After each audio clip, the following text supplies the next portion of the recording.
I took up golf recently. I thought, I never play this game. Old man's game, never do it, but my kids play, so I want to play with them. So I go out, and I do really well. I go out this one day, and I out-power by my instructor. I'm feeling really proud. The next day, I'm not feeling so proud. I keep putting the ball in the water again. I'm so frustrated. Put down another one. Put down another one. I don't care. I don't care what my score is. Let's do it. And finally, I was getting frustrated. He's going things like, ain't it a bitch? This is golf. And I'm going, bull. I said, you're a terrible instructor. I said, because I should at least be consistent at whatever shitty level I can achieve. I said, I know I'm not Tiger Woods, but I should be able to be consistent, and you're just telling me it's difficult. Telling me it's difficult is not helping. Tell me what to do. He said, well, actually, you're only a little bit off. I said, could have fooled me. He said, no, you're about a millimeter or two off. I said, you're joking. He said, no, watch this. He said, I didn't teach you this yet.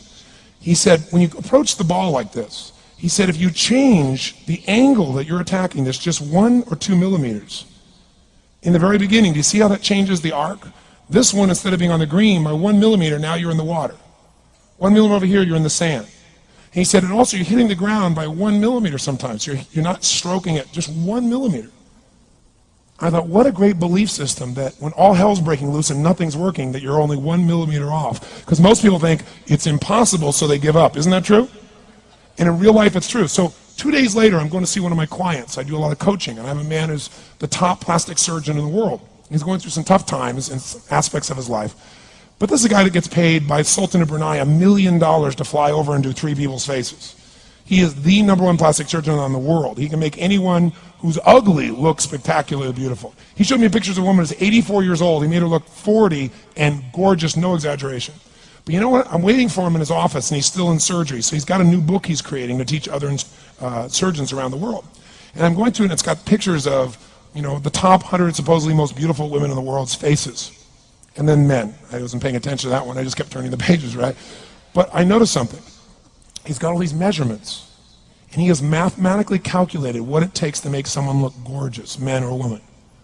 And it's a few millimeters. Interesting. For example, on a woman, the distance between the top part of your lip and your nose, this little distance, the measurement of that, if you're beautiful, gorgeous, is the same size as your eye. If it's 1 millimeter more, you have an average face.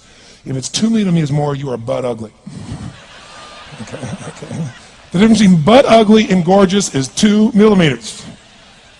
He's got about a dozen of these little 1 or 2 millimeter changes he makes, and it's a different person. It is unbelievable. So a very powerful belief to leave today with would be, nothing's working, I'm 1 millimeter away. What little thing got to change, and when I do, it changes everything. Because I'm heading this direction, I make this little shift. You take that out an hour from now, a day from now, a week from now, a month from now, you have a totally different destination from that direction. But the 1 millimeter change, I'll show you one of them right now. Check this out. Stay in the state of certainty. Some of you lost it. Intensify it, whatever it takes. Make your move, come on. Make your move. Say yes. Say yes. Say yes. Say yes. Now feel that in your body. Don't let go of it. Now watch. Here's the difference between being certain and being uncertain. Did you see that? Certain, uncertain. See if you can find that little spot between the two, where you drop just a little bit of your chest, and you feel it drop, and come back up, and drop it. How many can feel that difference between where you really feel it, now intensify it, and where you dropped it? Is it a tiny difference, yes or no?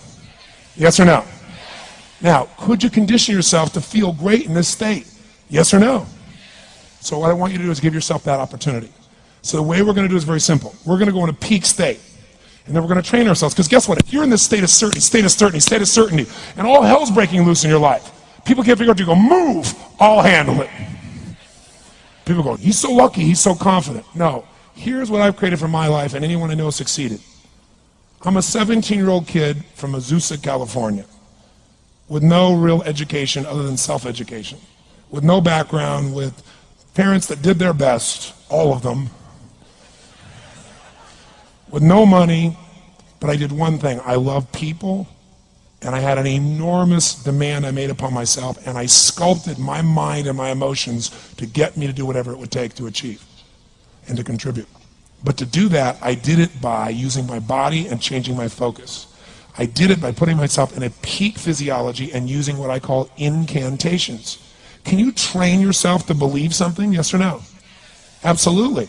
How many of you ever made the fatal mistake of going to Disneyland or Disney World, and while you're there made the fatal mistake of going to a ride called It's a Small World After All? What happens for about a week after you're out of that damn place? You're still singing this thing in your head in 24 languages, right? Well, let me tell you something. How many of you have things when you want to go achieve them and this part of your voice goes, oh, it's not going to happen, or forget it?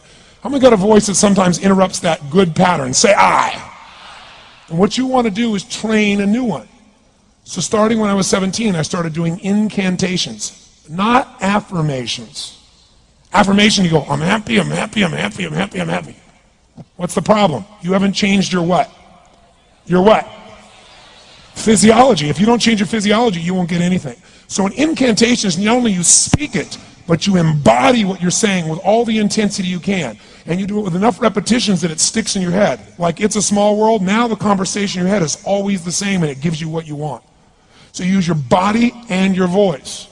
So 17 years ago I started doing things. I was working for Jim Rohn, this speaker, and I was 17 years old. I had long hair, minestrone soup, acne on my face. And I was trying to call on Bear Stearns type of people and convince them why they should go to this man's seminar and be more successful. I was driving a 1968 Volkswagen that I had earned at $40 a week as a janitor.